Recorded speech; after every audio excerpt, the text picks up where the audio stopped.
Hello good morning everyone, welcome to కిరీస్ global English academy. Since ఎప్పుడు use చేయాలి, for ఎప్పుడు యూజ్ చేయాలి ఒక సెంటెన్స్ లో అనేది క్విక్ గా నేర్చుకుందామా.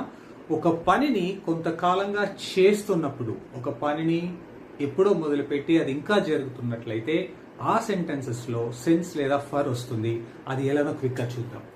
Example, I, we, you, they. I have been studying since 2024. I have been studying for 2 years. So మీరు క్విక్గా గమనించినట్లయితే సిన్స్ అనేది పాయింట్ ఆఫ్ టైం చెప్పేప్పుడు మాత్రమే, అంటే ఇయర్ మెన్షన్ చేసినా కానీ, మంత్ మెన్షన్ చేసినా కానీ, డే మెన్షన్ చేసినా కానీ, టైం మెన్షన్ చేసినప్పుడు మాత్రమే సిన్స్ యూజ్ చేస్తాము. ఫర్ వచ్చేసి పీరియడ్ ఆఫ్ టైం, అంటే ఎంత కాలంగా, 2 సంవత్సరాలుగానా, 7 రోజులుగానా, 10 సంవత్సరాలుగా అని చెప్పేప్పుడు ఫర్ యూజ్ చేస్తాము. Hope you understood this video. Thank you so much for watching.